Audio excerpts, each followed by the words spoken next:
November 23rd, 2024, Thanksgiving dinner, my mother-in-law's house in Alpharetta, Georgia.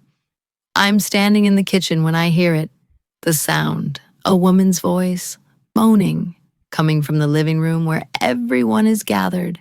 My parents, his siblings, their spouses, the children playing on the floor. For a split second, I think someone left a movie playing on the TV. Then I hear my own voice, and my blood turns to ice. I welcome you all to my channel. Thanks for your support always. Kindly help me to prove my stepmother wrong. She said I will not succeed on YouTube as a 19-year-old. Please, let's prove her wrong. Help me get to 1K sub by hitting the subscribe button and subscribe. Like, share, and comment so she can see this video and eat her words. I'm relying on you to succeed. Now let's continue. I walk into the living room and see it. The massive flat-screen television mounted above the fireplace. The one his mother is so proud of. The one she insisted we all gather around after dinner to watch the football game. Except there's no football game. There's me. Me on that screen, naked, with him, doing things that were supposed to be private, things that happened in our bedroom, things I consented to only because he was my husband, and he said it would bring us closer, and I was stupid enough to believe him. The room is frozen. My mother's hand is covering her mouth. My father has turned away, his face red with either rage or shame. I can't tell which. His mother looks like she's been slapped. His sister's staring at the screen with her jaw open, then at me, then back at the screen. And the children. Oh God, the children are still in the room. Someone, his brother, I think, lunges for the remote, fumbles with it, presses buttons frantically. But the video keeps playing. Because the remote isn't working. Because he planned this. I turn and look at him. My husband, Damon. The man I've been married to for 6 years. The man who promised to love and protect me. The man who has spent those 6 years slowly destroying everything I am. He's sitting in the leather recliner by the window. Not moving, not scrambling to turn it off. Not pretending to be horrified or confused, just sitting there, watching me, smiling. And in that moment, standing in his mother's living room while my own mother starts to cry, while his father finally finds the TV's power button and the screen goes black, while everyone sits in suffocating silence, trying to process what they just saw. In that moment, I know exactly what this is. Punishment. Punishment for trying to leave him. For packing a bag 3 nights ago while he was at work. For calling a lawyer. For finding the courage to finally say enough. He found the bag, found the lawyer's card, and instead of stopping me with his fists like he usually does, he chose humiliation. Public. Irreversible. Humiliation. His mother is the first to speak. Her voice shakes. Damon, she says, what is this? How did that? Technical glitch, Damon says smoothly, standing up, stretching like he just woke up from a nap. Must have been a mix-up with the streaming service. You know how technology is. He's lying. Everyone knows he's lying. But no one calls him on it, because that's what happens in families like this. You protect the golden child. You make excuses. You pretend. My father stands up. His hands are shaking. We're leaving, he says to my mother. She looks at me. Her eyes are filled with something I can't name. Pity, disgust, grief. Honey, she whispers, come with us. I want to. God, I want to, but my legs won't move, my voice won't work. I just stand there while my parents gather their coats and walk out the door without looking back. His family starts to disperse. Awkward mumbles about needing to check on the kids, needing to get home, needing to be literally anywhere but here. Within 5 minutes, the house is empty except for me, Damon, and his mother, who's sitting on the couch with her face in her hands. "I think you two need to talk," she finally says, standing up. "Work this out. Marriage is hard, but you don't just give up." She leaves, and I'm alone with him. Damon walks over to me slowly, deliberately. The smile is gone now, replaced by something colder. "You thought you could leave me?" he says quietly. "You thought you could take half of everything I've built and just walk away?" I can't speak, can't breathe. "That video," he continues, "I have copies everywhere, cloud storage, external drives, email accounts you don't know about. And if you try to leave again, if you call that lawyer again, if you so much as think about divorce," he leans in close, his breath hot against my ear, "I'll send it to everyone. Your job, your college friends, your little book club. Everyone you've ever known will see what a whore you are." He pulls back, looks at me with those dead eyes. "So here's what's going to happen," he says. "You're going to smile. You're going to apologize to my mother for that embarrassing technical glitch. You're going to go home, unpack that bag, and throw away that lawyer's card. And we're going to pretend this never happened."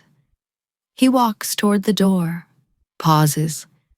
"Oh, and baby," he adds, turning back with that smile again. "Happy Thanksgiving." Then he's gone. I stand there in that empty living room for I don't know how long, and something inside me, something that's been bending and bending and bending for 6 years, it doesn't break. It crystallizes into something sharp, something cold, something dangerous. I pull out my phone, open a new note, and I start typing things I know about Damon that could destroy him. The list grows quickly because I've been his wife for 6 years. I've heard things, seen things, things he thought I was too beaten down to remember or too scared to use. But fear is a funny thing. It can keep you trapped, or it can burn away everything except the will to survive. And I'm done being trapped. By the time I leave his mother's house, I have 17 items on my list. By the time I get home, I have a plan.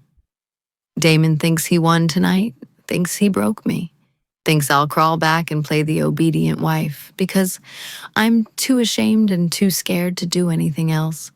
He's wrong. I'm not broken. I'm rebuilt. And he has no idea what's coming. If you want to see what happens when a woman decides she's done being a victim, subscribe and hit that notification bell. You won't want to miss how this ends. 7 years ago, spring 2018, Chicago, Illinois. I wasn't always this person. The woman standing in a living room full of horrified relatives while her own naked body plays on a 70-inch screen. The woman too numb to cry, too broken to run. I used to be someone else entirely. My name is Naomi Blake. I was 26 when I met Damon, working as a marketing coordinator for a tech startup in downtown Chicago, living in a studio apartment in Wicker Park that cost too much, but had exposed brick and huge windows that filled the space with light. I loved my life. I had friends, plans, dreams of eventually starting my own consulting firm.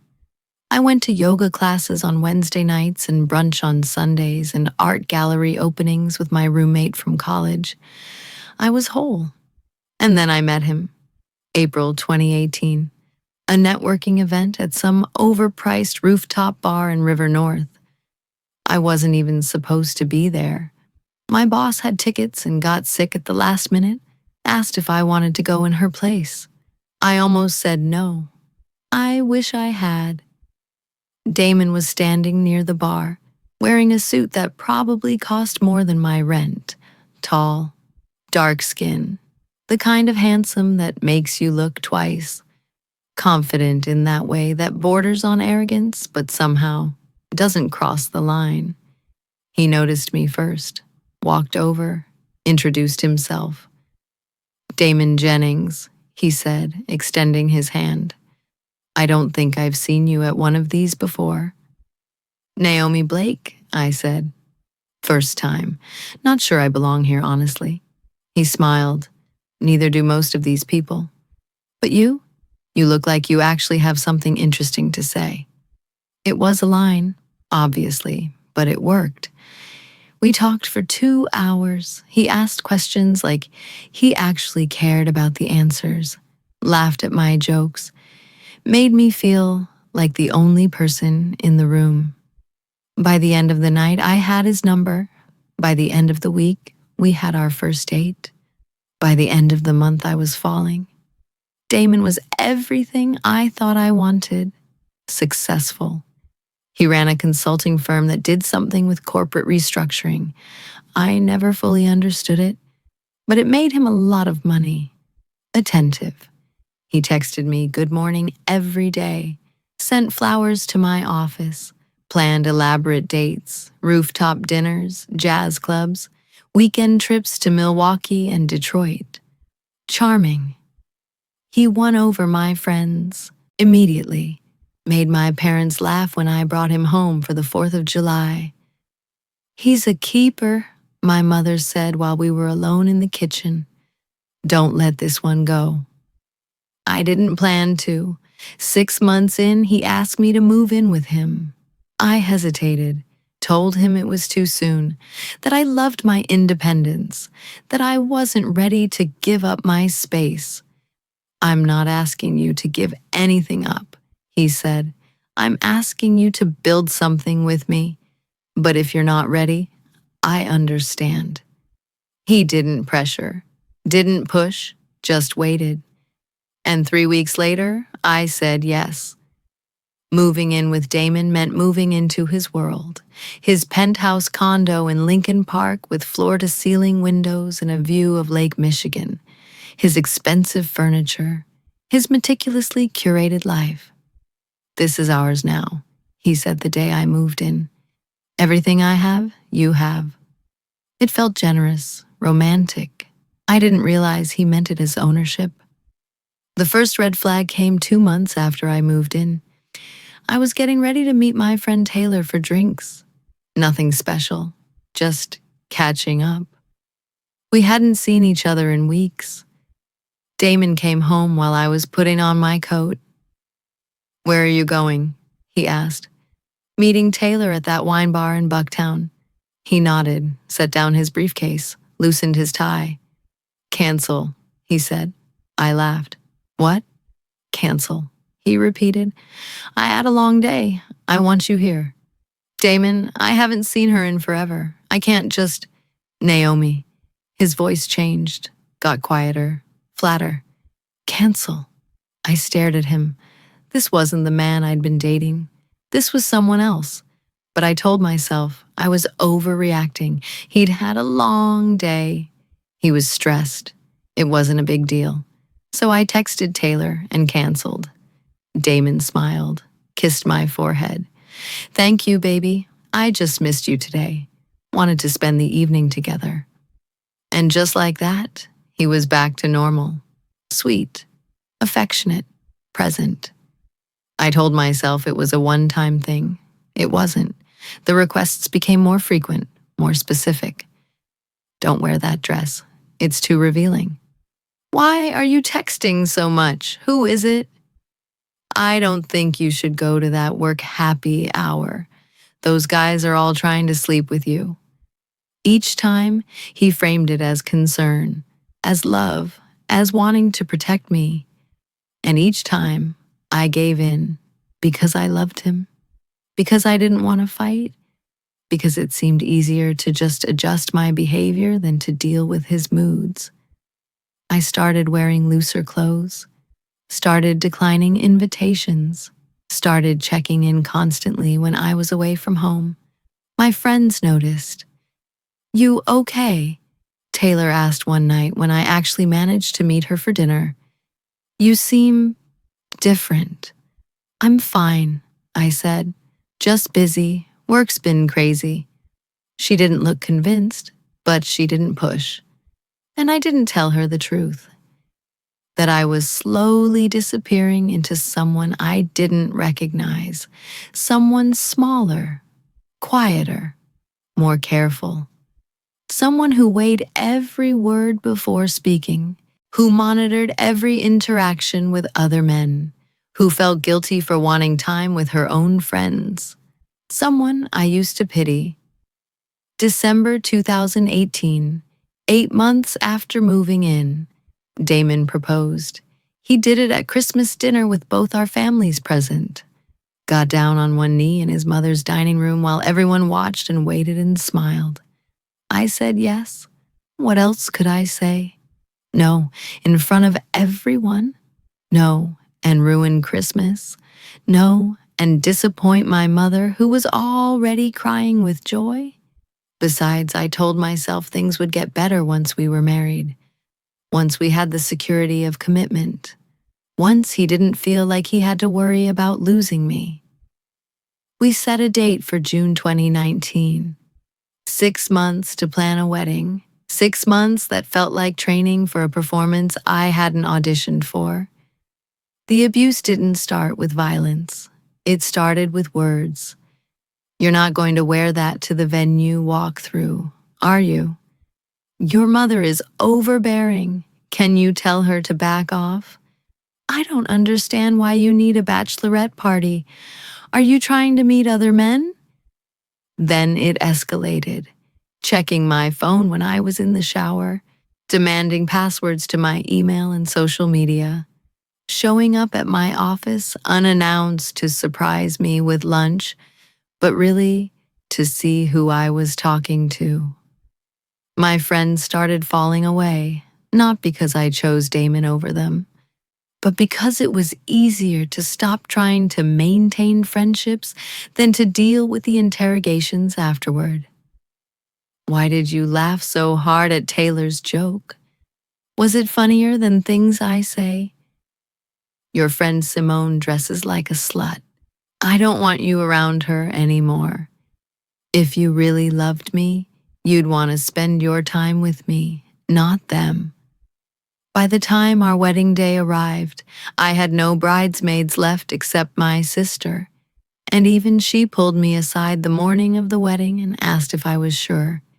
"I'm sure," I lied, because I'd already sent out the invitations, already bought the dress, already committed to a future I was too proud to admit I regretted. June 15th, 2019, our wedding day. I walked down the aisle in a dress that cost $5,000, smiling for photos, saying vows I meant even though I knew, deep down I knew, that I was making a mistake. Damon looked at me like I was something he'd won, not someone he loved, something he owned. And I told myself I was being paranoid, that marriage jitters were normal, that once we settled into married life, everything would be fine. Our honeymoon was in Bali, 2 weeks at a private villa with an infinity pool overlooking the jungle. It should have been paradise. But on the third night, I made the mistake of smiling at our waiter when he refilled my wine glass. Damon waited until we were back in the room. Then he grabbed my arm so hard it left bruises that I covered with bracelets for the rest of the trip. "Don't disrespect me like that again," he said, his voice calm, his eyes anything but. "Do you understand?" I nodded, and that was the first time I realized I wasn't just trapped. I was in danger. The physical abuse became regular after we returned from Bali. Not constant, not predictable, just frequent enough to keep me on edge. A shove here, a slap there. Once He threw a glass that shattered against the wall inches from my head, always followed by apologies, flowers, promises to change. I don't know what came over me. I love you so much. You just make me so crazy sometimes. I'll do better. I swear. And I believed him. Or maybe I just needed to believe him. Because the alternative, admitting that I'd married a man who was systematically destroying me, was too painful to face. By 2020, I'd quit my job. Damon said it was unnecessary for me to work, that he made more than enough money to support us both, that I should focus on the house, on starting a family soon, on being the kind of wife he deserved. What he really meant was, I want you isolated. I want you dependent. I want you with no escape route. And I let him do it, because by then I didn't recognize myself anymore. The woman I used to be, confident, independent, full of dreams, she was gone, replaced by this shell who walked on eggshells, who measured every word, who flinched at sudden movements, who spent hours trying to anticipate his moods and prevent his anger. I became an expert at reading his face, his tone, the set of his shoulders when he walked through the door. I could tell within seconds whether tonight would be good or bad, and on the bad nights I made myself small, quiet, invisible, hoping that if I didn't take up space, he'd forget I was there. The years blurred together. Abuse has a way of making time meaningless. Days become survival. Weeks become endurance. Years become a question you stop asking. How did I end up here? Because the answer is too complicated, too shameful. I stayed because I had nowhere to go. No job, no savings he didn't control, no friends left to call. I stayed because he told me no one would believe me, that he was respected, successful, that I was unstable, emotional, crazy. I stayed because he said if I ever left, he'd kill me, and I believed him. But something shifted in 2024. I don't know what. Maybe I just reached a limit I didn't know I had. Maybe I realized that staying would kill me just as surely as leaving might. Or maybe I just got tired of being afraid. In October 2024, I started planning. Secretly, carefully. I opened a bank account in my maiden name. Started transferring small amounts of money from the household account Damon let me access. $20 here, $50 there. Amounts small enough he wouldn't notice. I researched divorce lawyers, found one who specialized in domestic violence cases, made an appointment for a consultation. I packed a bag and hid it in the back of my closet. Just essentials, clothes, documents, jewelry I could sell. And on November 20th, 2024, I made the call. I need to leave my husband, I told the lawyer, and I need to do it safely. She scheduled me for an intake meeting, November 25th, 2 days after Thanksgiving. I thought I had time. I thought I was being careful. But Damon found the lawyer's card in my wallet. And 3 days later, I was standing in his mother's living room, watching my humiliation play out on a screen, while my family watched and my world collapsed. That was the moment everything changed, not because he broke me, but because he gave me something I'd lost years ago: clarity. I finally understood that Damon would never let me go, not quietly, not willingly, not without destroying me first. And if I was going to survive, truly survive, not just exist in this state of perpetual fear, I had to destroy him first. November 23rd, 2024. Earlier that day, I woke up that morning knowing something was wrong. Damon was in too good a mood. He'd been cold to me since finding the lawyer's card 3 days earlier, sleeping in the guest room, barely speaking, just staring at me with those dead eyes that promised consequences I couldn't imagine. But that morning, he was humming in the shower, whistling while he got dressed.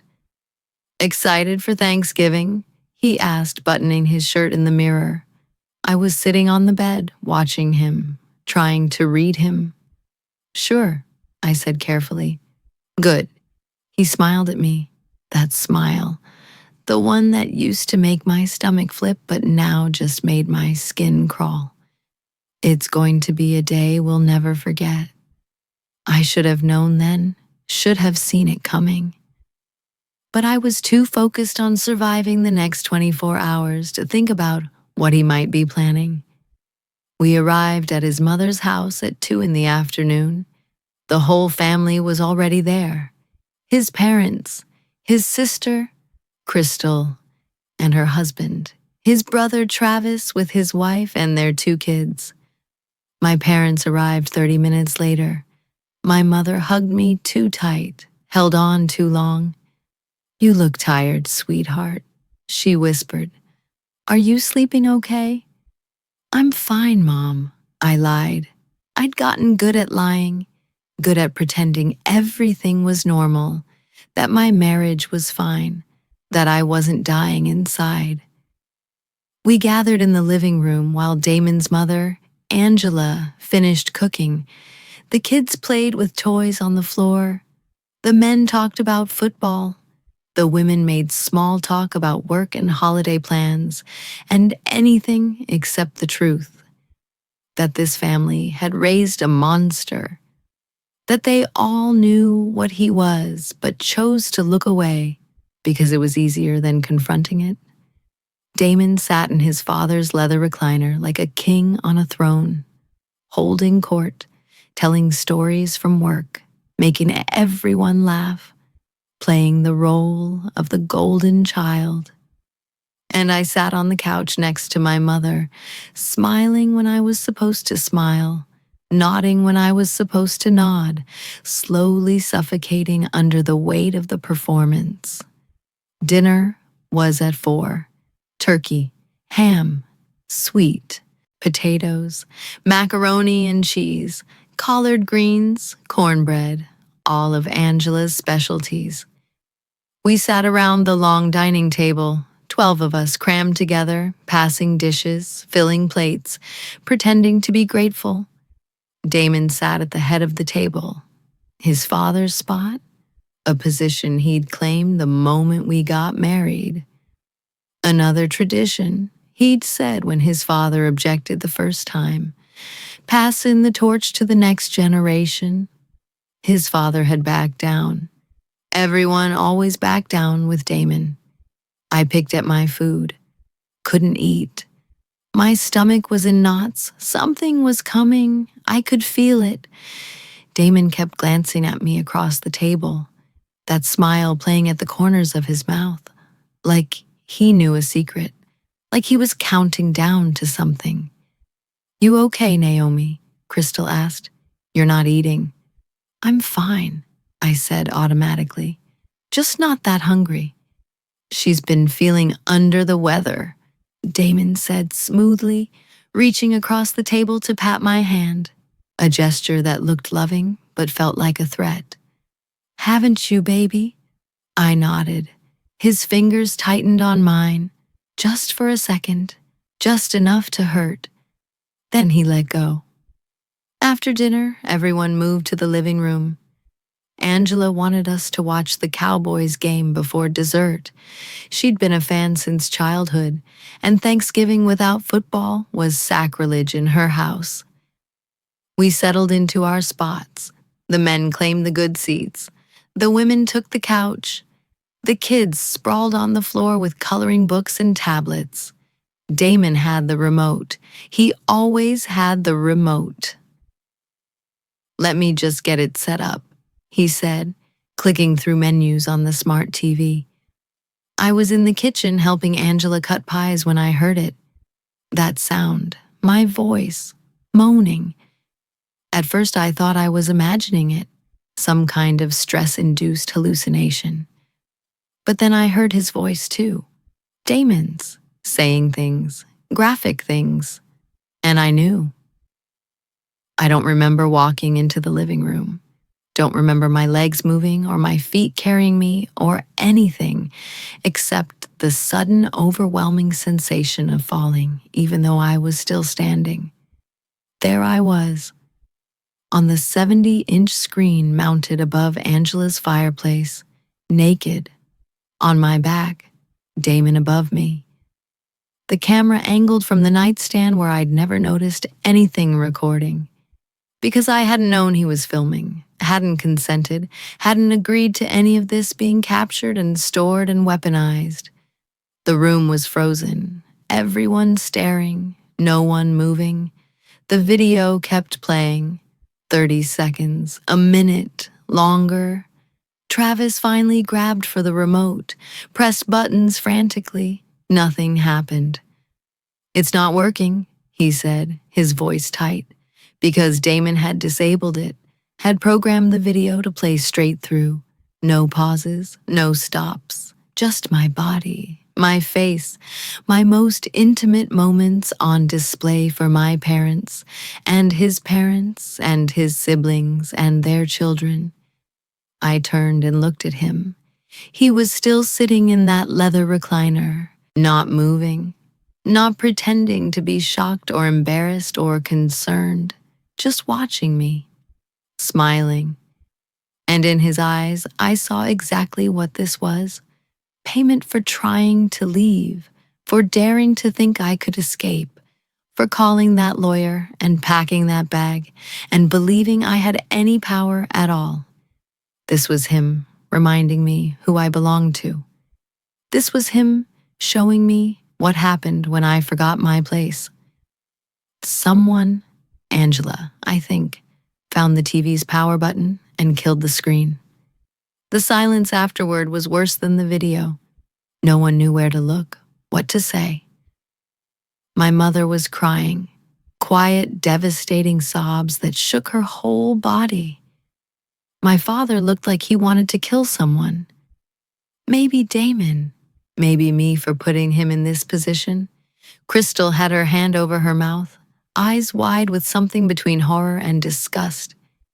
The kids were confused, asking why everyone was upset, why Grandma was crying, and I just stood there, unable to move, unable to speak, unable to process what had just happened. Angela's voice cut through the silence. "Damon, what is this? How did that—" "Technical glitch," Damon said, standing up slowly, stretching, like this was all so boring. Must have been a mix-up with the streaming service. He was lying, obviously, blatantly, but no one called him on it. My father stood, his whole body shaking. "We're leaving," he said to my mother. She looked at me, her face a mixture of pity and something else I couldn't name. Shame? Disappointment? "Honey," she whispered, "come with us." I wanted to run out that door and never come back, but my legs wouldn't move. Damon was watching me, waiting, daring me to try. So I just stood there while my parents left, while his family made excuses and scattered, while Angela told us to work it out because marriage is hard. And then it was just us, me and him, alone. "You thought you could leave me," he said quietly, walking toward me. "You thought you could embarrass me, humiliate me with lawyers and restraining orders." I couldn't speak. That video, I have copies everywhere: cloud storage, external drives, email accounts. And if you try to leave again, he leaned in close, his breath hot on my face, "I'll send it to everyone, your old coworkers, your college friends. Everyone you've ever known will see what a whore you are." He pulled back. "So here's what's going to happen. You're going home, you're unpacking that bag, and we're going to pretend tonight never happened." He walked toward the door, stopped. "Oh, and Naomi? Happy Thanksgiving." Then he was gone.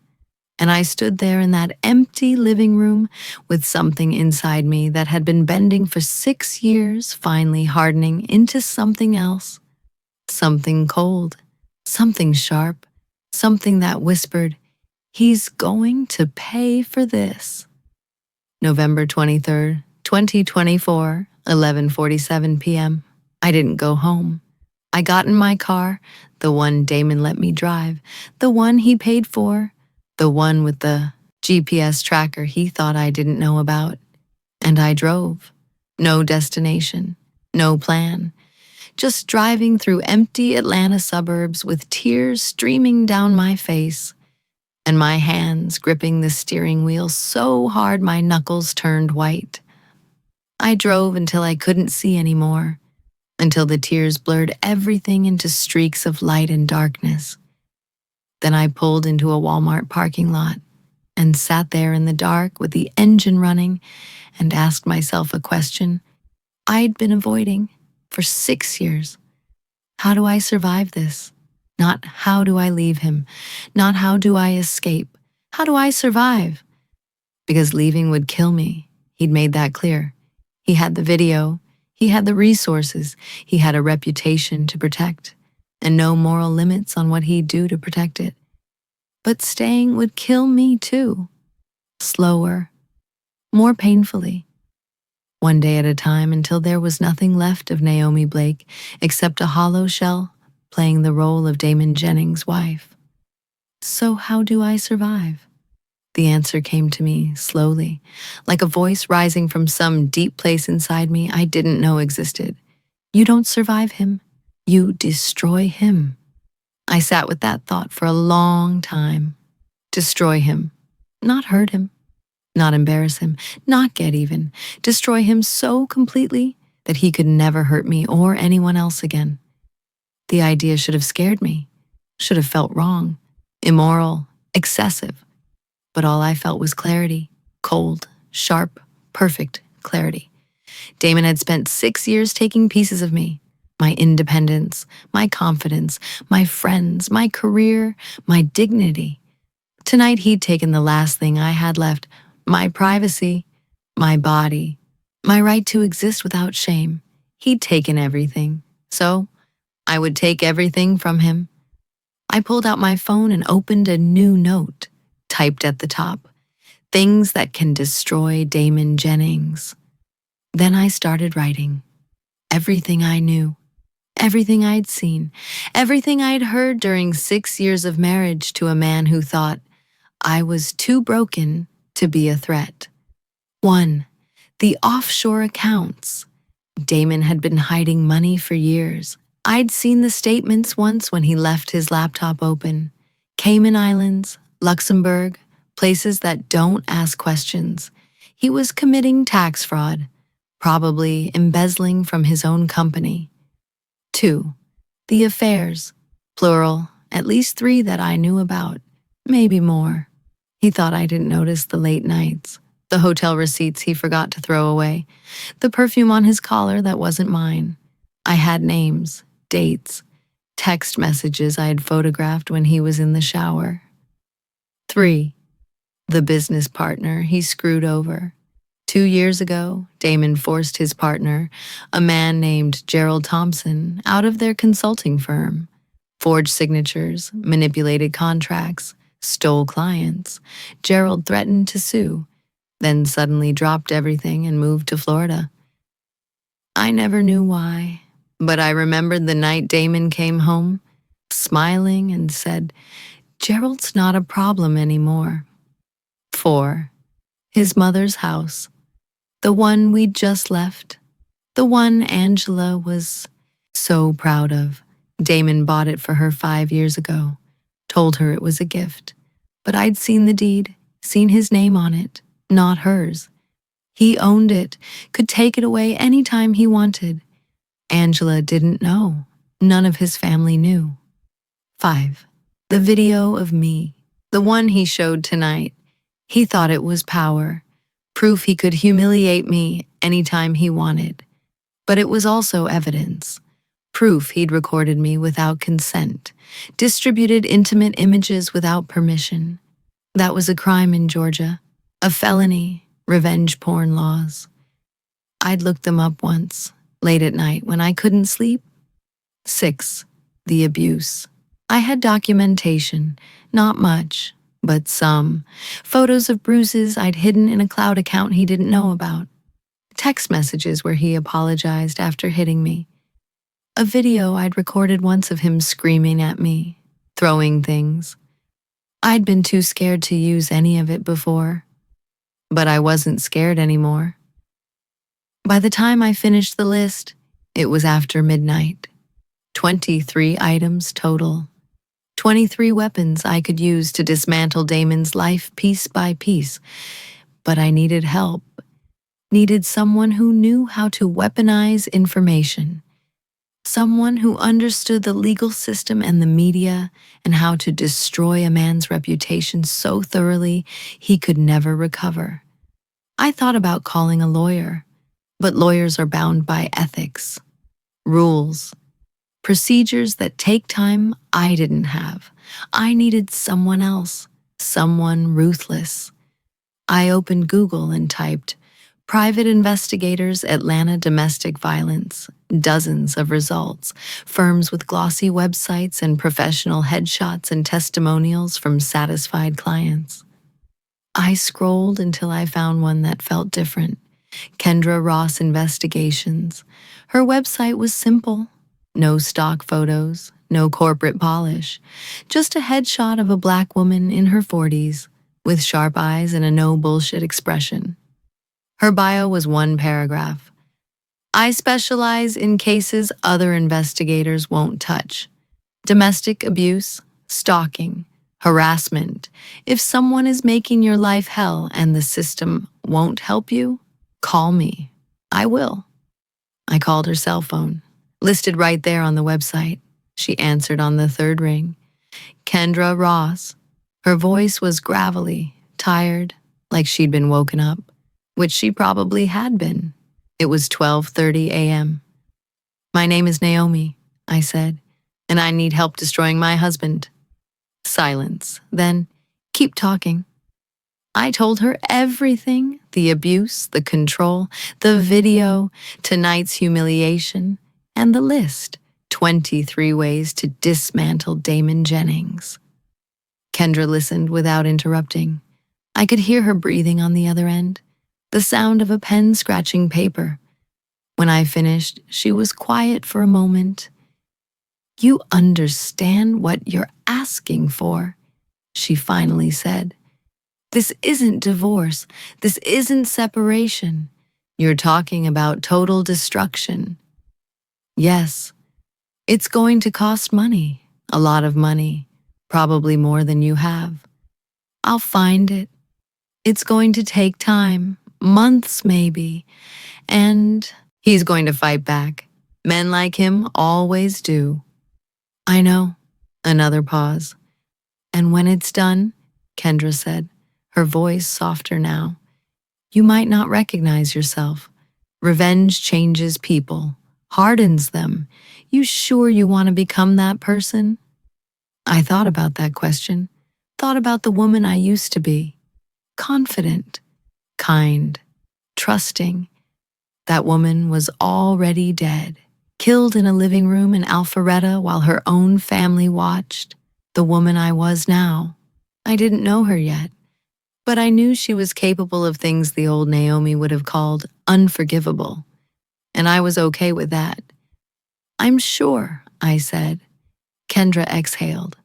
"Okay, meet me tomorrow, 10 a.m. There's a coffee shop in Midtown called Java House. You know it. I'll find it. Come alone. Don't tell anyone. And Naomi?" "Yeah?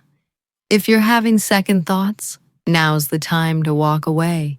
Once we start this, there's no stopping, no going back. You understand?" I looked at my phone, at the list I'd made. 23 ways to destroy a man who'd spent 6 years destroying me. "I understand," I said. "Good. See you tomorrow." She hung up. I sat in that Walmart parking lot for another hour, thinking. planning, preparing myself for what came next. Finally, around 2 a.m., I started the car and drove home. To the penthouse condo I shared with my husband, the one with floor-to-ceiling windows and lake views and evidence of a perfect life scattered everywhere for no one to see. Damon was asleep in our bed when I walked in, snoring softly, peaceful, like he hadn't just committed the worst violation imaginable, like he'd already forgotten. I stood in the doorway and watched him for a long time, and I made a promise. You're going to regret this, every single second of it, and by the time I'm done, you're going to wish you'd let me leave. Then I went to the guest room, locked the door, and started researching. Everything I'd need to become the kind of woman who could destroy Damon Jennings, and everything I'd need to survive what I was about to become. If you're still with me, comment, "I'm still here," and hit the subscribe button because what happens next is going to change everything. Naomi isn't a victim anymore. She's become something far more dangerous. November 24th, 2024. 10:09 a.m. Java House, Midtown Atlanta. Kendra Ross didn't look like what I expected. Not that I knew what a private investigator was supposed to look like, but I'd imagined someone harder, colder, someone who looked like they'd seen the worst of humanity and stopped caring. Kendra looked tired. She was sitting in the back corner of the coffee shop when I arrived, nursing a black coffee, wearing jeans and a leather jacket. Her hair was natural, pulled back in a low ponytail. No makeup. Dark circles under her eyes like she hadn't slept well in years. She looked up when I walked in, nodded once. I ordered a tea I wouldn't drink and sat down across from her. "You came," she said. "You thought I wouldn't?" Most people don't. They call in the middle of the night full of rage and righteousness. Then they sleep on it, wake up scared, talk themselves out of it. She studied my face. "But you don't look scared." "I'm terrified," I admitted. "But I'm more terrified of staying." Kendra nodded slowly. "Good. Fear keeps you sharp, makes you careful." She pulled out a leather notebook, flipped it open. "I wrote down everything you told me last night. 23 different angles to destroy your husband. That's ambitious." "Is it enough?" "It's more than enough, but we need to prioritize, figure out which ones hit hardest and which ones we can actually prove." She clicked her pen. "Let's start with the offshore accounts. You said you saw statements?" "Once, 2 years ago." He left his laptop open. "Did you photograph them?" I shook my head. "I didn't think to. I was just curious, trying to understand why we had so much money, but I couldn't access any of it." Kendra made a note. "Okay, that's recoverable. I have contacts who can trace financial records. It'll take time and money, but if he's hiding assets, we'll find them." She looked up. "The affairs, you said you have names?" 3 women, Miranda Powell. She works at his firm. They've been sleeping together for at least a year. I pulled out my phone, showed Kendra the screenshots I'd saved, text messages, hotel receipts, credit card charges at jewelry stores. "There's also someone named Vanessa.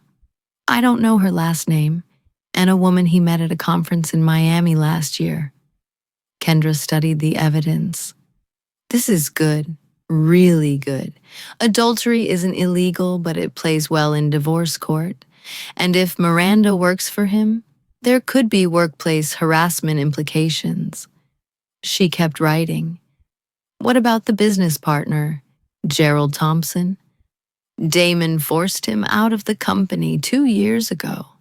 Something about breach of contract, but I heard them arguing once. Gerald said Damon forged his signature on documents, stole clients, destroyed his reputation. And Gerald just walked away. That's what I thought was strange. One day they're fighting, the next, Gerald's gone, moved to Florida, no lawsuit, no public dispute, nothing. Kendra tapped her pen against the notebook, which means Damon either paid him off or threatened him, maybe both. She made another note. If we can find Gerald, get him to talk. That's criminal fraud. That's not just divorce court. That's prison time. We spent 3 hours in that coffee shop, going through every item on my list, assessing what we could prove, what we needed to investigate, what was leverage and what was noise. By the time we finished, Kendra had divided everything into 3 phases. Phase 1, financial destruction. Expose the offshore accounts, the tax fraud, the embezzlement. Get the IRS involved. Get his firm's board involved. Destroy his professional reputation. Money is power, Kendra explained. We take his money, we take his power. Phase 2, social destruction. Expose the affairs, the abuse, the revenge porn. Get his family to turn against him. Get his friends to abandon him. Make him toxic. Men like Damon care about their image, Kendra said. How people see them, what people think. We ruin that. We ruin him. Phase 3, legal destruction. Build a case, file charges for the revenge porn, pursue the fraud, get restraining orders, press criminal charges if possible. This is the end game, Kendra said. We want him facing years in prison. We want him losing everything, his money, his freedom, his future. She looked at me. But I need to be clear about something. This is war. And in war, people get hurt, including you. Are you ready for that? I thought about the video, about my parents' faces, about Damon's smile. Yes, I said. Kendra laid out what came next. First, I needed money. Real money, enough to pay for investigations, lawyers, experts. How much are we talking? I asked. 50,000 minimum, probably more. I felt my stomach drop. I don't have that. You will. We're going to drain his accounts before he knows what's happening. She explained her plan. I still had access to the household account, the one Damon let me use for groceries and gas and other acceptable expenses. Start transferring money, Kendra said.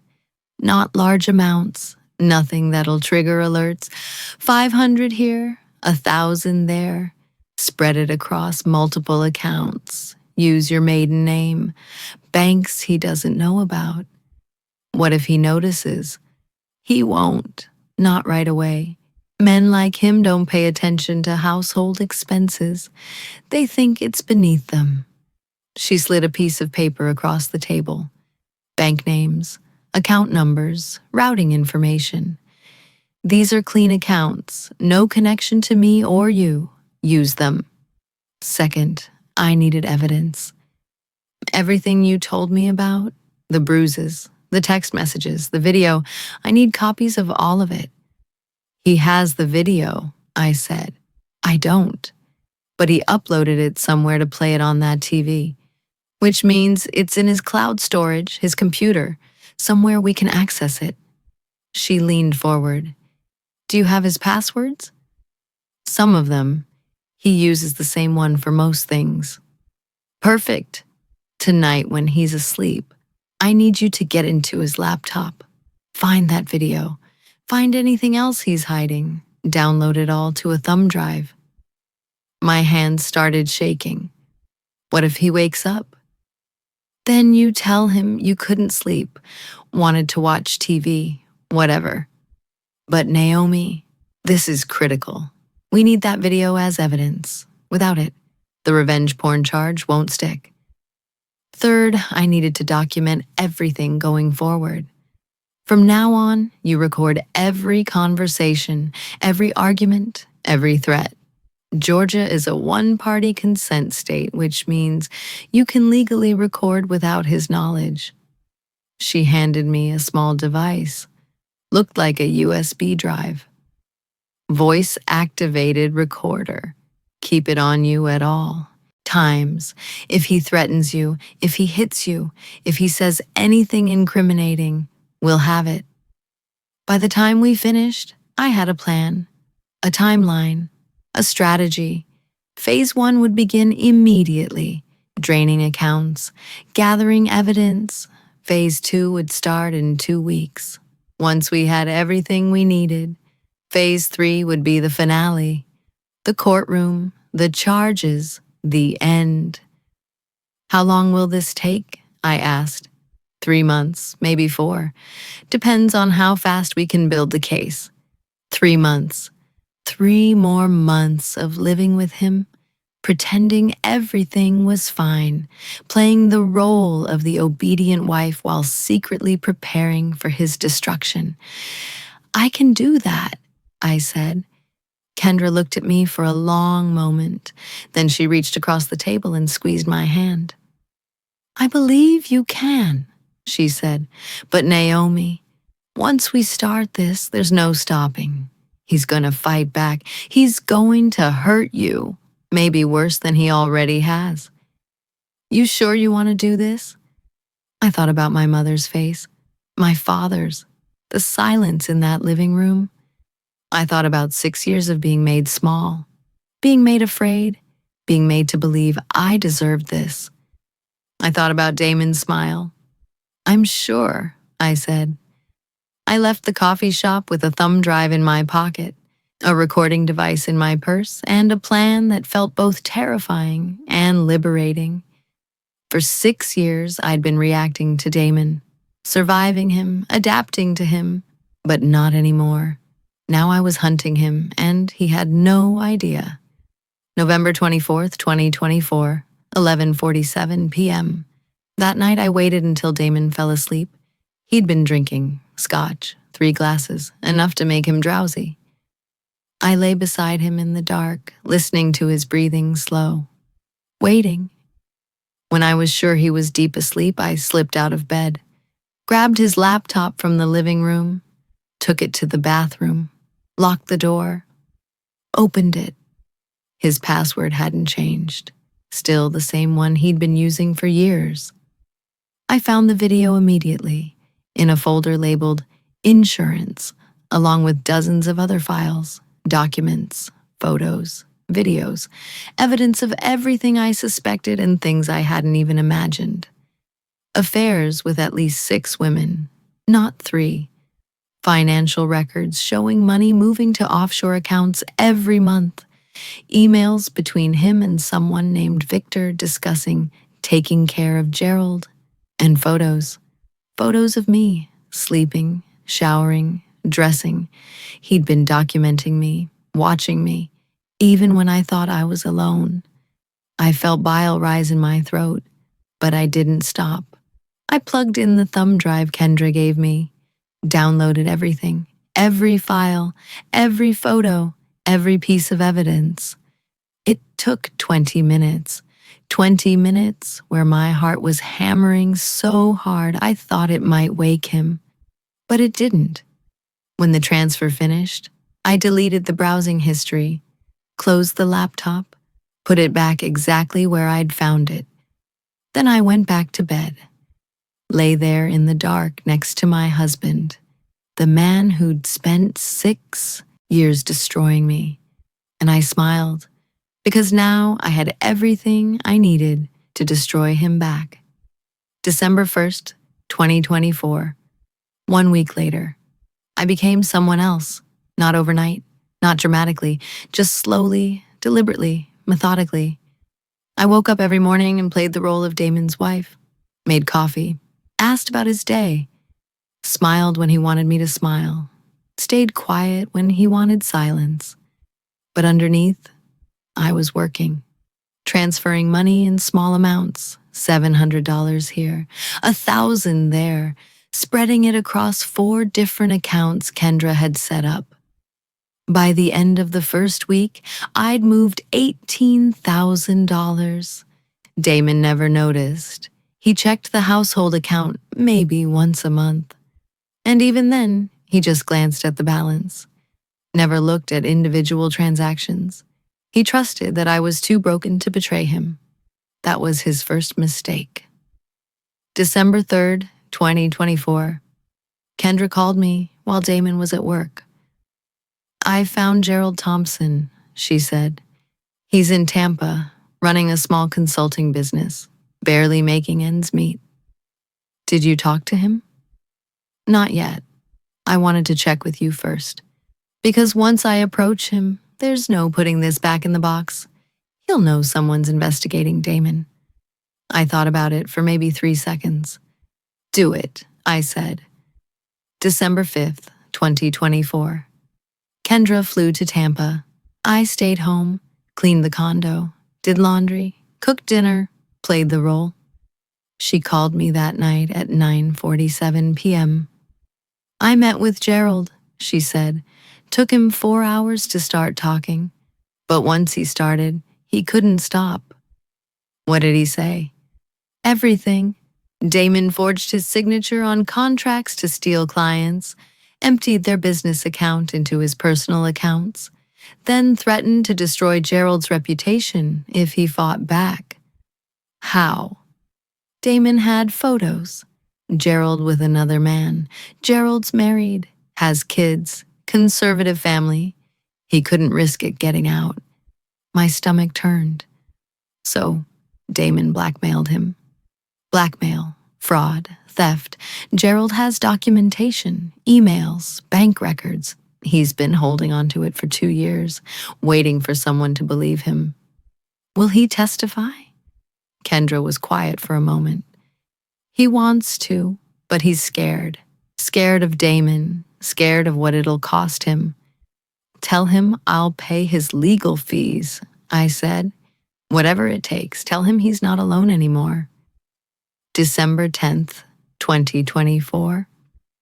Phase 1 was moving faster than I expected. Kendra had hired a forensic accountant named Brian who specialized in finding hidden assets. Within a week, he'd traced Damon's offshore accounts, 3 accounts in the Cayman Islands, 1 in Luxembourg, 1 in Switzerland. Total, $2.3 million. Money Damon had been hiding from the IRS, from his business partners, from me. "This is enough," Kendra said when she showed me the report. "Enough to destroy him financially. Enough to get him audited. Possibly enough for criminal charges." "When do we use it?" "Not yet. We need everything lined up first. Financial destruction, social destruction, legal destruction, all at once, so he can't recover." But I couldn't wait for everything. I needed him to feel it, needed him to know something was wrong, even if he didn't know what yet. So I made my first move. December 12th, 2024. Miranda Powell, the woman Damon had been sleeping with for over a year, his employee, his assistant, the one he'd taken to Chicago for a business conference last spring. I knew where she lived, had followed her once, months ago, when my suspicions first started. I drove to her apartment building in Buckhead, waited in my car until she came home from work. Then I walked up to her door and knocked. She answered wearing yoga pants and a tank top, hair pulled back, glass of wine in her hand. "Can I help you?" she asked, not recognizing me. "I'm Naomi Jennings," I said, "Damon's wife." Her face went pale. "I'm not here to fight," I continued. "I'm here to give you something." I handed her a manila envelope. "What is this?" "Photos, text messages, hotel receipts, everything documenting your affair with my husband." Miranda's hand shook as she took the envelope. "Why are you giving this to me?" "Because you're not the only one. There are 5 other women, maybe more. And I thought you should know." I turned to leave. "Wait," Miranda said. I didn't know he was married. Not at first. By the time I found out, I was already in love with him, I finished. She nodded, tears in her eyes. He's not who you think he is, I said quietly. He's a liar, an abuser, a manipulator, and he will destroy you the same way he destroyed me. I left her standing in the doorway holding that envelope. By the next morning, Miranda had quit her job. By the afternoon, she'd filed a complaint with HR claiming Damon had coerced her into a relationship by promising promotions she never received. I didn't tell her to do that, but I knew she would, because women like Miranda, women who've been used and lied to, they want revenge too. December 15th, 2024. Damon came home furious. Miranda quit, he said, throwing his briefcase on the floor. Just walked out. No notice, nothing. That's awful, I said, stirring pasta on the stove. Did she say why? Some bullshit about a hostile work environment. She filed a complaint with HR, accused me of inappropriate conduct. He was pacing, agitated. It's ridiculous. I never touched her, never did anything inappropriate. I kept my face neutral.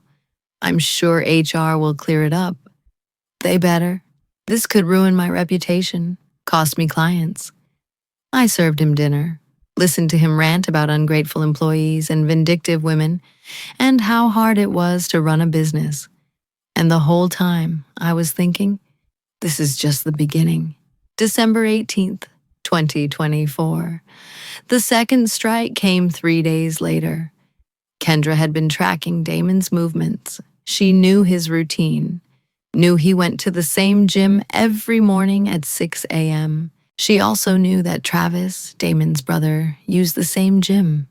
So she arranged for Travis to find something, a burner phone, left in Damon's gym locker. Travis found it, opened it, saw text messages between Damon and multiple women. Not just Miranda, the others too. Explicit messages, photos, videos. Travis confronted Damon in the parking lot that morning. I know because Damon came home at 7:30 a.m. instead of 8:30, slammed the door so hard it shook the walls. Your brother called, I said carefully. He sounded upset. My brother is an idiot, Damon snapped, sticking his nose where it doesn't belong. What happened?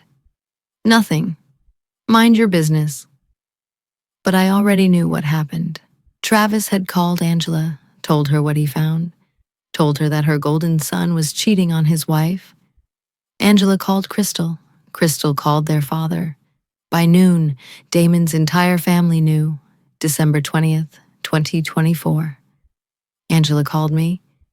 Naomi, she said, her voice thick with something that might have been sympathy. I need to talk to you. Okay. Is it true? What Travis said about Damon and other women? I could have lied, could have protected him, could have played the loyal wife, but I didn't. Yes, I said simply. It's true. Silence. How long have you known? A while. And you stayed? I almost laughed. What choice did I have? He controls everything, the money, the house, my life. More silence. Then, I'm so sorry, I didn't know. I didn't realize. You didn't want to realize, I said, and my voice was colder than I intended. None of you did. You all saw who he was. You just chose to look away. I hung up before she could respond. December 22nd, 2024. Damon's world was starting to crack. His firm put him on administrative leave while they investigated Miranda's complaint. His family was barely speaking to him. His brother Travis had stopped returning his calls. And he had no idea why it was all happening at once. He thought it was bad luck, coincidence, a rough patch. He didn't realize it was me, that every crack in his foundation was something I'd carefully, deliberately created. He was unraveling, and I was just getting started. December 23rd, 2024, 11:15 p.m. Damon had been drinking. Whiskey, straight, 4 glasses. He was angry, paranoid, pacing the living room, ranting about conspiracies and people out to get him. "Someone's doing this," he said. "Someone's sabotaging me. The timing is too perfect. Miranda quits the same week that phone shows up. My family turns on me. The firm puts me on leave." He turned to look at me. "Do you know anything about this?" My heart hammered, but I kept my voice steady. "How would I know anything? I'm here all day, alone." He stared at me for a long time. Then he walked over, grabbed my arm, squeezed hard enough to bruise. "If I find out you had anything to do with this—" "You'll what?" I asked quietly. His eyes widened, surprised, because I'd never talked back before, never challenged him, never shown anything except fear. "What did you say?" "I said, you'll what, Damon? Hit me? Humiliate me? You already did that in front of my family. So what else is there?" His grip tightened. "You think you're smart? Think you're tough now?" "No," I said. "I just stopped being afraid."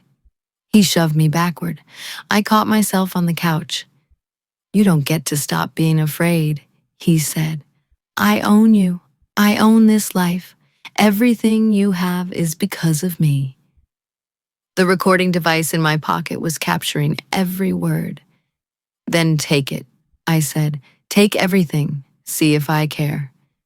He looked at me like I was a stranger. Maybe I was. The woman he married, the one who'd been easy to control, easy to break, she was gone. And the woman standing in front of him now? She was something else entirely. He left that night, drove to a hotel, didn't come back until the next afternoon. And when he walked through the door, he looked smaller somehow, diminished, like he could feel the walls closing in even if he didn't understand why. I watched him from the kitchen, thought about everything Kendra and I had planned, everything still to come. Phase 1 was almost complete. His finances exposed, his reputation cracking, his family turning away. Phase 2 would begin after Christmas.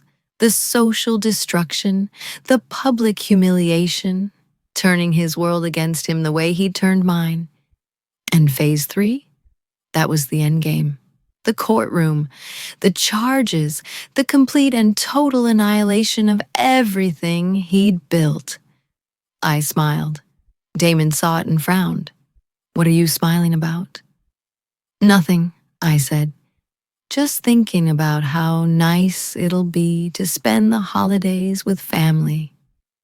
He didn't know that I'd already accepted an invitation to my parents' house for Christmas. Didn't know I was leaving him alone. Didn't know that while he sat in this empty condo wondering where everything went wrong, I'd be with Kendra finalizing Phase 2. He'd spent 6 years making me small, but I wasn't small anymore. I was the architect of his destruction, and he still had no idea. December 25th, 2024, Christmas Day, my parents' house. I spent Christmas morning watching my nephew open presents. He was 4 years old, still believed in Santa Claus, still thought the world was magical and safe and full of people who would protect him. I envied that innocence.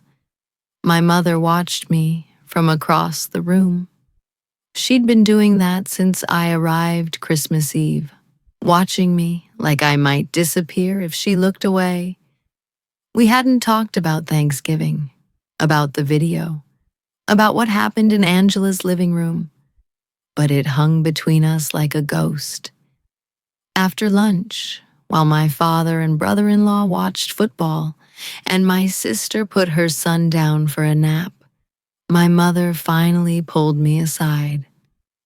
"Come help me with dishes," she said. It wasn't a request. We stood at the kitchen sink in silence for a few minutes. Her washing, Me drying. Then she said, "Are you leaving him?" I set down the plate I was holding. "Yes." She nodded slowly, kept washing. "Good." That was all. Just good. Not, "Are you sure?" Not, "Marriage is hard." Not, "Have you tried counseling?" Just good. "I should have left years ago," I said quietly. "Yes," my mother agreed. "You should have, but you're leaving now. That's what matters." She handed me another dish. What he did at Thanksgiving, showing that video. Her voice cracked. "I wanted to kill him. Your father had to stop me from going back inside, and—" She stopped, took a breath. "I'm sorry we left you there. I'm sorry we didn't make you come with us. I've been thinking about that every day since." "It's not your fault." "I know, but I still should have protected you better. Should have seen what he was years ago." I dried the dish in my hands, focusing on the motion to keep from crying. "I'm handling it," I said. "I have a plan." My mother looked at me, really looked at me. "What kind of plan?"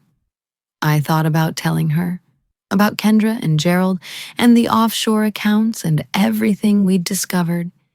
But I didn't, because the less she knew, the safer she'd be.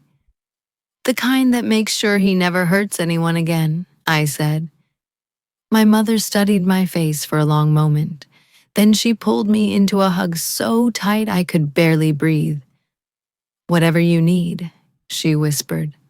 "Money, a place to stay, a lawyer, anything, you just ask." "I will," I promised, but I already had everything I needed. December 26th, 2024, 9 a.m., Kendra's office. I met Kendra the morning after Christmas at her office in a strip mall off Piedmont Road. The office was small, cluttered, walls covered with whiteboards and photos and strings of evidence connecting dots I didn't fully understand. She had a coffee waiting for me. "How was Christmas?" she asked. "Better than Thanksgiving?" She smiled. "Low bar." I sat down. "Where are we?"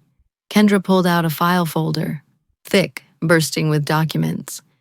Phase 1 is complete. We have everything we need on his finances. Brian sent his report to the IRS 3 days ago. They're opening an investigation. My stomach flipped. Really? Really? Tax fraud, offshore accounts, unreported income. Damon's looking at serious penalties, maybe even criminal charges if they can prove intent. How long before he knows? Couple weeks, maybe a month. The IRS moves slow, but when they move hard. She flipped through the folder. Gerald signed an affidavit. He's willing to testify about the fraud, the forged signatures, the stolen clients. That's ammunition for a criminal case. And Miranda. Her complaint triggered an internal investigation at Damon's firm. They've been interviewing other employees. Turns out Miranda wasn't the only one. 3 other women have come forward claiming inappropriate conduct. I felt a surge of satisfaction. 3 others? 3 others. The firm's board is meeting next week to discuss his future. My guess? They'll force him out. Too much liability. Kendra closed the folder. We're ready for Phase 2. Phase 2 was about destroying Damon socially, making him toxic, turning his world against him, ensuring that everywhere he went, everyone he met, they'd know what he was. "How do we do that?" I asked. Kendra smiled. It wasn't a nice smile. "We tell the truth, publicly, loudly, everywhere." She pulled out her laptop, opened a document. "I've been working with a journalist. Her name is Simone Parker. She writes for the Atlanta Journal-Constitution, investigative pieces, exposés on powerful men who abuse their positions. You want me to talk to a reporter? I want you to tell your story, everything, the abuse, the control, the video, on the record, with your name attached. My hands started shaking. Everyone will know. My family, my old friends, everyone. Yes, Kendra said. They will. But here's the thing. They already know about the video. Damon made sure of that. What they don't know is the context. That you didn't consent to being recorded. That he used it to punish you. That this is part of a pattern of abuse that's been going on for years. She leaned forward. Right now, you're the woman in the video, the object, the victim. But if you tell your story, really tell it, you become the survivor, the hero, the woman who fought back. I thought about that. Thought about my name in a newspaper, my story on the internet forever. Everyone knowing the worst, most humiliating moments of my life. But then I thought about other women. Women still trapped in relationships like mine. Women who thought they were alone. Women who needed to see that fighting back was possible. Okay, I said. I'll do it. December 28th, 2024. Interview day.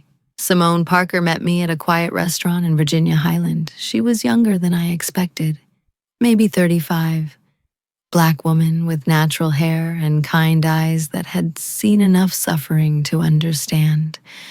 Thank you for agreeing to this, she said as we sat down. Thank you for listening. She pulled out a recorder. Do I have your permission to record this conversation? Yes, she pressed record. Tell me about Damon Jennings. And I did. I told her everything, how we met, how charming he was, how slowly the control started, the isolation, the monitoring, the accusations, the first time he hit me, the bruises I covered, the excuses I made, the video, the humiliation, the way he used my body as a weapon against me. I talked for 2 hours. By the end, Simone had filled an entire notebook, and the recorder had captured every word. This is going to be a big story, Simone said quietly. People are going to have opinions. Some will support you, some won't. Are you prepared for that? No, I admitted, but I'm doing it anyway. She nodded. The article will run January 2nd, New Year, new beginning. How will Damon react? Badly. Men like him don't handle exposure well, especially public exposure. He'll probably threaten to sue. Might threaten you. I have a restraining order ready to file, I said, the moment the article drops. Simone smiled. You've thought this through. I've had help. December 30th, 2024. The calm before the storm. I went home that night knowing everything was about to change. The article would publish in 3 days. The IRS investigation would go public within weeks. Gerald's testimony would surface. The firm would force Damon out. His family already knew about the affairs. His reputation was already crumbling. And I was about to become the face of his destruction. Damon was in the living room when I walked in, watching TV, drinking. He barely looked at me. Where were you? He asked. Out. Out where? Does it matter? He turned to look at me then. Eyes narrowed. You've been different lately. Different how? Less afraid, more defiant, like you think you have power or something. I set down my purse, met his eyes. Maybe I do. He stood up, walked toward me. You don't have power, Naomi. You have nothing. No job, no money, no friends. Everything you are exists because I allow it. Is that what you tell yourself? His jaw clenched. What's that supposed to mean? It means you're about to find out that I'm not as powerless as you think. He grabbed my arm, not hard enough to hurt, just hard enough to remind me he could. What did you do? He said quietly. Nothing yet. I lied. But I'm going to. You're going to what?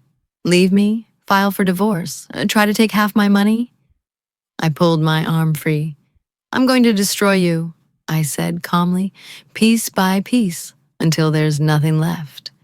He laughed, actually laughed. You? Destroy me? Baby, you don't have the spine for that? I smiled. We'll see.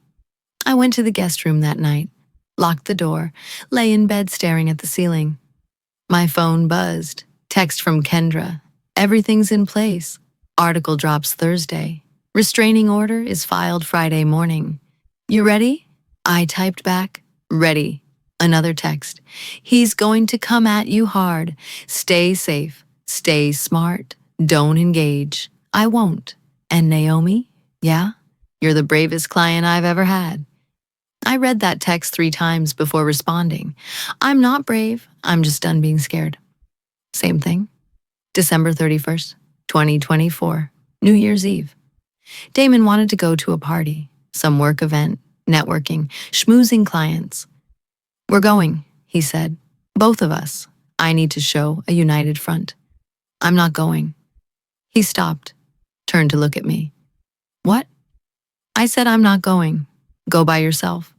His face darkened. We've been through this. When I say, we're going somewhere, I don't care what you say anymore. Silence. The air in the room changed, got heavier, dangerous.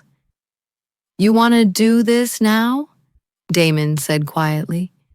You want to have this fight now? There's no fight. I'm not going. That's it. He took a step toward me. The recording device was in my pocket. Running. You're my wife, he said. You do what I tell you to do. No, I said simply. I don't. He raised his hand. I didn't flinch.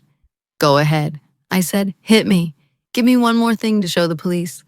His hand froze midair. What? You heard me. Hit me. Add assault to everything else. See what happens. He lowered his hand slowly, his eyes searching mine. What are you talking about? Everything else? I didn't answer, just smiled. And I watched the realization dawn on his face, the understanding that something was happening, something he didn't control, something he didn't see coming. What did you do? He whispered. You'll find out soon enough. He left for the party alone, and I spent New Year's Eve in that condo, sitting by the window watching fireworks explode over the Atlanta skyline, watching the old year die, watching a new year begin. In 2 days, the article would publish. In 2 days, Damon's name would be attached to words like abuser and predator and fraud. In 2 days, everyone would know. And in 2 days, I would file for divorce and a restraining order and walk out of this condo for the last time. I raised my glass of wine to the window, to the fireworks, to the end of one chapter and the beginning of another. Happy New Year, Damon, I whispered. Hope you enjoyed this one, because it's your last. January 2nd, 2025, 6:47 a.m. The article went live at 6 in the morning. I know because I was awake, had been awake all night, watching my phone, waiting. The headline appeared first. Behind the perfect image, Atlanta consultant Damon Jennings, accused of abuse, revenge porn, and fraud, by Simone Parker. I clicked on it, read the first paragraph. Naomi Jennings spent 6 years married to a man the world saw as successful, charismatic, and untouchable. Behind closed doors, she says, he was controlling, violent, and cruel. On Thanksgiving 2024, he allegedly screened a sex tape of her, recorded without consent, in front of both their families. What happened next is a story of systematic revenge and one woman's fight to reclaim her life. My hands were shaking. The article was long, detailed, devastating. It included everything: the abuse, the isolation, the affairs, the offshore accounts, Gerald's testimony about fraud, Miranda's complaint about workplace harassment, and photos. Photos of bruises I documented years ago, screenshots of threatening text messages, bank records showing the hidden money, everything. By 7 a.m., the article had been shared 2,000 times. By 8 a.m., it was trending on Twitter. By 9 a.m., 3 local news stations had picked it up. And by 9:30 a.m., Damon knew. I heard him before I saw him. The front door slamming open so hard it bounced off the wall. His footsteps heavy and fast across the hardwood floors. Naomi, I was in the kitchen, had been waiting, knew this moment was coming. The recording device was in my pocket, running. He stormed in holding his phone, face twisted with rage. "What the fuck is this?" he shouted, shoving the screen toward me. "The article." "It's the truth," I said, calmly. "The truth? You lying bitch? You told a reporter I abused you? That I recorded you without permission? You're trying to destroy me." "No, Damon, I'm not trying. I am destroying you." His eyes widened. "What? Did you think I'd just take it? The video at Thanksgiving? The years of abuse? Did you think I'd stay quiet forever?" He took a step toward me. I stepped back, kept the island between us. "You have no idea what you've done," he said, voice low and dangerous. "That article is defamation, libel. I'm going to sue you and that reporter and the entire fucking newspaper. Good luck with that.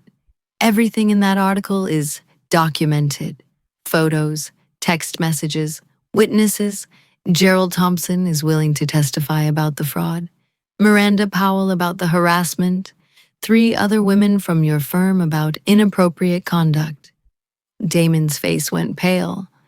You went to Gerald.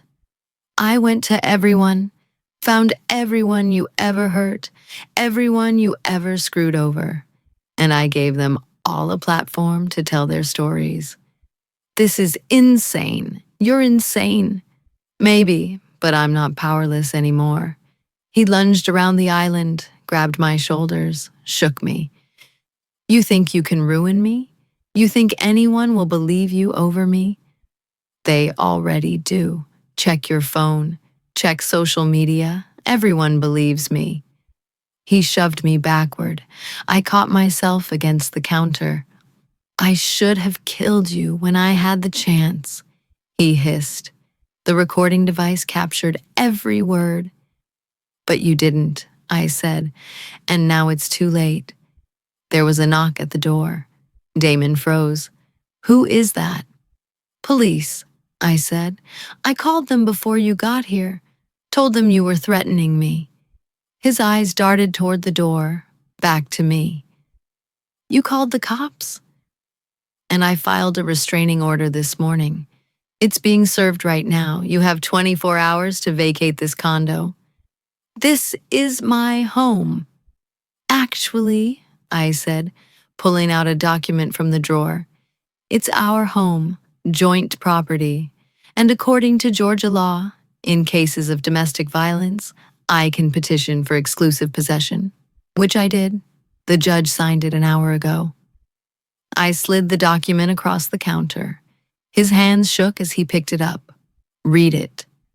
The knock came again, louder. "Damon Jennings, this is Atlanta PD. Open the door." He looked at me with something I'd never seen before. Fear. "You're going to regret this," he said quietly. "No," I replied. "You are." The police escorted Damon out. He tried to argue, tried to explain that this was all a misunderstanding, that I was unstable, that I'd fabricated everything. But they'd read the article, seen the photos, heard the recording I played for them of his threats. They didn't care what he had to say. By noon, Damon was gone. By 1 p.m., I'd changed the locks. By 2 p.m., Kendra was at my door with a bottle of wine and a smile. "You did it," she said. "We did it." We sat in the living room, my living room now, and watched the fallout unfold on our phones. The article had gone viral.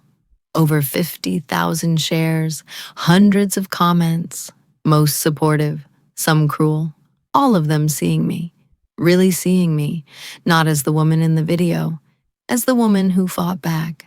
January 3rd, 2025. The consequences came fast. Damon's firm fired him, officially terminated his employment effective immediately. The board released a statement condemning his behavior and promising a full investigation. The IRS contacted him, requested documents, scheduled an audit. His mother called me, crying, apologizing, saying she never knew, that if she'd known, she would have stopped him. I didn't believe her, but I accepted her apology anyway. His father called too, angrier, demanding to know why I'd gone public, why I hadn't handled this privately. Because private meant I stayed silent while he destroyed me. I said, I'm done being silent. I hung up on him. January 5th, 2025. Miranda Powell reached out. A message on Facebook. Simple. Thank you. I've been carrying shame about what happened with Damon for over a year. Your article made me realize it wasn't my fault. I filed a formal complaint with the state licensing board. He shouldn't be allowed to practice consulting anymore. Then another message from a woman I didn't know. I dated Damon before you. He did the same things to me. Isolation, control, threats. I thought I was alone. Thank you for speaking up. Then another, and another. By the end of the day, 11 women had contacted me. 11 women Damon had hurt. 11 women who'd been carrying silence and shame and trauma. And now they were speaking. All of them. January 10th, 2025. Damon tried to fight back. His lawyer sent me a cease and desist letter, threatening to sue for defamation if I made any more false statements. I forwarded it to my lawyer, a pit bull named Jessica Chen who specialized in domestic violence cases. She laughed. Let him sue. Discovery would be beautiful. We'd subpoena everything, every woman, every witness, every document. He'd lose badly. Damon's lawyer must have told him the same thing because I never heard from them again. January 15, 2025. The IRS investigation intensified. Agents showed up at Damon's hotel room, served him with a subpoena for records, froze his offshore accounts. He tried to call me. 12 times. I never answered. He tried to email, sent long, rambling messages about how I was ruining his life, how everything he'd done was for us, how I was being vindictive and cruel. I forwarded every email to my lawyer. Evidence. January 20th, 2025. The criminal charges were filed. Revenge porn, a felony in Georgia. Damon was arrested, posted bail, had to surrender his passport. The trial was scheduled for April. Will you testify? Jessica asked. Yes, I said without hesitation. It's going to be brutal. His attorney will try to discredit you, claim you're lying, that you consented to the recording. I know. And you're still willing? I'm willing, because if I don't testify, he gets away with it, and I'm done letting him get away with anything. April 15th, 2025, Fulton County Courthouse. The trial lasted 3 days. 3 days of sitting in that courtroom watching Damon try to rewrite history. His attorney painted me as a scorned wife, said I'd fabricated everything because I was angry about the affairs, that I'd manufactured evidence, that the abuse never happened. But Jessica was better. She presented the photos, the text messages, the recordings. She called Gerald Thompson to testify about the fraud. She called Miranda Powell to testify about the harassment. She called Dr. Rachel Kim, a psychologist who specialized in domestic violence, to explain the patterns of coercive control. And then she called me. I took the stand on the second day. The courtroom was packed. Reporters, Damon's family, my family, strangers who'd followed the story online. Jessica asked me to tell the jury what happened. So I did. I told them about the 6 years of abuse, the isolation, the control, the violence. I told them about Thanksgiving, about watching my own body on that screen while my parents watched, about the humiliation. I told them about the recording, about how I never consented, never knew. And I looked at Damon while I spoke. He wouldn't meet my eyes. His attorney cross-examined me for 2 hours, tried to poke holes in my story, tried to make me sound vengeful, unstable, unreliable. But I didn't break. I'd survived 6 years with Damon Jennings. A hostile attorney was nothing. April 17th, 2025. Verdict day. The jury deliberated for 4 hours. When they came back, the foreperson stood and read the verdict. On the charge of distributing intimate images without consent, we find the defendant guilty. The courtroom erupted. Damon's mother sobbed. His father sat stone-faced. Crystal left without looking at him. I didn't cry, didn't smile, just sat there, feeling something I hadn't felt in 6 years. Safe. Sentencing came 2 weeks later. The judge gave Damon 3 years in prison, plus 5 years probation after release, and mandatory registration as a sex offender. Mr. Jennings, the judge said, you violated your wife's trust, her privacy, and her dignity.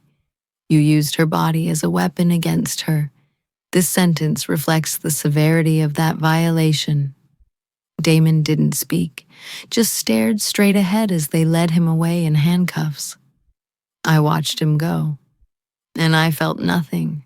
No satisfaction, no triumph, no closure, just relief that it was over. May 1st, 2025. Moving day. I moved out of the condo that had been my prison for 6 years, sold it as part of the divorce settlement, took my half of the proceeds and bought a small house in Decatur, 2 bedrooms, a yard, a place that was mine. No memories of Damon, no ghosts in the corners, just clean space and new possibilities. My mother helped me unpack. How does it feel? She asked, looking around the empty living room, like starting over. Is that good or bad? I thought about it. Both, I said, but mostly good. May 15th, 2025, new beginning. I started working again. Not marketing. That life was over. Instead, I took a job at a nonprofit that helped domestic violence survivors, answering phones, connecting women with resources, listening to their stories that sounded a lot like mine, women trapped in marriages they couldn't escape, women who thought they were alone, women who needed to hear that fighting back was possible. I told them my story, not all of it, just enough. And I watched their faces change, watched hope replace despair. You really did all that? One woman asked me. You really destroyed him? I really did. And you survived? I survived, she smiled then, for the first time since walking through our doors. Maybe I can too. You can, I promised. You will. June 1st, 2025, 6 months later. I sat in my backyard on a Saturday morning drinking coffee and watching birds. My phone buzzed. Text from Kendra. Saw the news. Damon's firm declared bankruptcy. IRS penalties wiped them out. Everything's gone. I read it twice, then set my phone down. Damon had lost everything. His company, his money, his reputation, his freedom. Everything he'd built for himself had collapsed, and I had been the architect of that collapse. I waited to feel something. Guilt, maybe, remorse. But I felt nothing except peace. June 15th, 2025, 6 months and 23 days after Thanksgiving. I got a letter in the mail from Damon, written from prison. I almost threw it away without reading it, but curiosity got the better of me. I opened it. Dear Naomi, I know you probably don't want to hear from me. I know you hate me. You have every right to. I've had a lot of time to think in here. About what I did, about who I became, about the man I thought I was versus the monster you saw. You were right. About everything. I was controlling, abusive, cruel, and I told myself it was love, that I was protecting you, protecting us. But I was really just trying to own you. I don't expect forgiveness. Don't expect you to write back. Don't expect anything except for you to know that I finally understand what I did. I destroyed you, or tried to, because I couldn't handle the idea of you leaving, couldn't handle not being in control. You fought back. You won. And I'm glad you did, because you deserved better than me. You always did. I hope you're happy now. I hope you've rebuilt your life. I hope you never think about me again. I'm sorry for everything. Damon. I read the letter 3 times, then walked to my fireplace, lit a match, and watched it burn. His apology didn't change anything, didn't heal anything, didn't undo 6 years of trauma. It was just words on paper from a man who'd finally lost. And I didn't need his apology to move forward. I'd already moved on. July 4th, 2025, Independence Day. I spent the 4th of July with my family, my parents, my sister, my nephew. We barbecued in my new backyard, played with sparklers, watched fireworks from my porch. My nephew asked me why I was smiling so much. Because I'm happy, I told him. Why? Because I'm free. He didn't understand. He was too young. But someday he would. Someday he'd understand that freedom isn't just the absence of chains. It's the presence of choice, of agency, of power over your own life. August 1st, 2025, full circle. I got a call from Simone Parker. I'm doing a follow-up article, she said. 6 months after the original, checking in on you. How you're doing? What comes after revenge? What comes after revenge? I repeated. Yeah, you destroyed him. You won. But what happens now? How does someone rebuild after that? I thought about the question. You rebuild slowly, I said, one day at a time. You go to therapy. You make new friends. You find work that matters. You learn to trust again. Are you happy? I looked around my little house, at the life I'd built from the ashes of the old one. I'm getting there, I said. Some days are good, some days are hard, but I'm free, and that's enough for now. Do you have any regrets about how you handled things?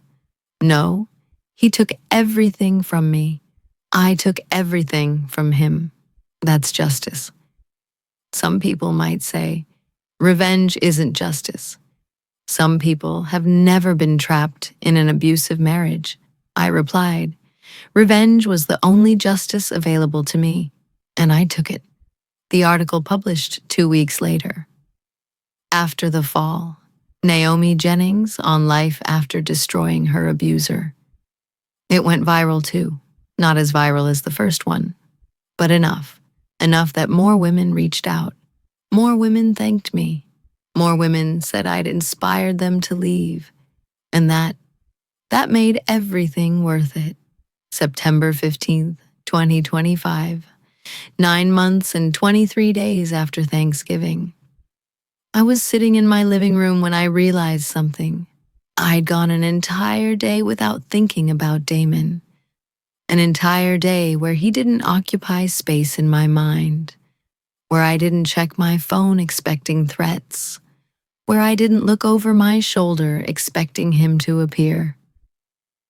He was gone, not just physically, mentally, emotionally. He'd become a story I told, a chapter I'd closed, a ghost that no longer haunted me, and I I was free. Truly, completely, finally free. December 23rd, 2025. 1 year later, 1 year after I'd sat in a Walmart parking lot and decided to destroy Damon Jennings. 1 year after, I'd stopped being a victim and became something else. I threw a party, a small one, just the people who mattered. My parents, my sister, Kendra, Jessica, Simone, Miranda, even Gerald flew in from Tampa. We raised glasses of champagne and toasted to survival, to resilience, to women who fight back. To Naomi, Kendra said, the bravest woman I know. I'm not brave, I said. Yes, she replied. You are, because brave doesn't mean unafraid. It means doing it anyway. I thought about that later, after everyone left, after I'd cleaned up and locked the doors and stood alone in my house. Brave doesn't mean unafraid. I'd been afraid every step of the way, afraid of failing, afraid of Damon winning, afraid of what I might become in pursuit of revenge. But I'd done it anyway. I'd faced the man who destroyed me, and I'd destroyed him back. And I'd survived. Not just survived, rebuilt, became someone new, someone stronger, someone who knew her own power. I walked to my bedroom, caught my reflection in the mirror. The woman staring back at me wasn't the woman Damon married. She was scarred, changed, harder in some ways, softer in others. But she was whole, and she was mine, not his, not anyone's. Mine. This is Naomi's story, a story of survival, revenge, and reclaiming power. If her journey moved you, subscribe to our channel for more stories of people who refused to stay victims. New videos every day, because everyone deserves to know that fighting back is possible.